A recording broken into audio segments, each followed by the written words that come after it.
ജുമുഅ നിസ്കാരത്തിന് പോലും പോകാൻ പറ്റാത്ത രീതിയിൽ കടക്കാരൻ തടഞ്ഞു വെച്ചൊരു സ്വഹാബിയാണ് ബഹുമാനപ്പെട്ട സയ്യിദുനാ മുആദ് ബിൻ ജബൽ റളിയല്ലാഹു അൻഹു. ഒരു വെള്ളിയാഴ്ച നിസ്കാരത്തിന് മുആദ് റളിയല്ലാഹു അൻഹു കാണുന്നില്ല. നിസ്കാരം കഴിഞ്ഞിട്ട് നബി സല്ലല്ലാഹു അലൈഹി വസല്ലം വീട്ടിലേക്ക് പോയി. മുആദ് റളിയല്ലാഹു അൻഹു അത്രയും ബന്ധമുള്ള സ്വഹാബിയല്ലേ. ഇന്ന് വെള്ളിയാഴ്ചയല്ലേ, നിങ്ങൾ നിസ്കാരത്തിന് കണ്ടില്ലല്ലോ എന്ന് പറഞ്ഞു. ഞാനിവിടുന്ന് മാറ്റി ഒരുങ്ങി പുറപ്പെട്ട് ഇറങ്ങിയതാ നബിയെ. പക്ഷെ ഒരു യഹൂദിക്ക് കുറച്ച് പൈസ കൊടുക്കാണ്ടായിരുന്നു, കുറച്ച് സ്വർണം കൊടുക്കാണ്ടായിരുന്നു.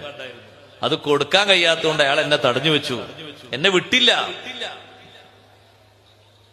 ജുമുഅക്ക് വരാൻ എന്നെ വിട്ടില്ല, എന്നെ പിടിച്ചു വെച്ചു. ഇത് പറഞ്ഞപ്പോ അഷ്റഫുൽ ഖൽഖ് സല്ലല്ലാഹു അലൈഹി വസല്ലം നിങ്ങൾ പറഞ്ഞു, ഭൂമി നിറയെ നിങ്ങൾക്ക് ഒരാൾക്ക് സ്വർണം കൊടുക്കാനുണ്ടെങ്കിലും നിങ്ങൾ പേടിക്കേണ്ടതില്ല. സൂറത്ത് ആലു ഇമ്രാനിലെ 26, 27 ആയത്തുകൾ ഓതിക്കൊടുത്തിട്ട് തങ്ങളത് ചൊല്ലാൻ പറഞ്ഞു എല്ലാ ദിവസവും. ഖുലില്ലാഹുമ്മ മാലിക്കൽ മുൽകി തുതിൽ മുൽക മൻ തശാഉ വതൻസിഉൽ മുൽക മിമ്മൻ തശാഉ വതുഇസ്സു മൻ തശാഉ വതുദില്ലു മൻ തശാഉ ബിയദികൽ ഖൈറു ഇന്നക അലാ കുല്ലി ഷൈഇൻ ഖദീർ تولج الليل في النهار وتولج النهار في الليل وتخرج الحي من الميت وتخرج الميت من الحي وترزق من تشاء بغير حساب.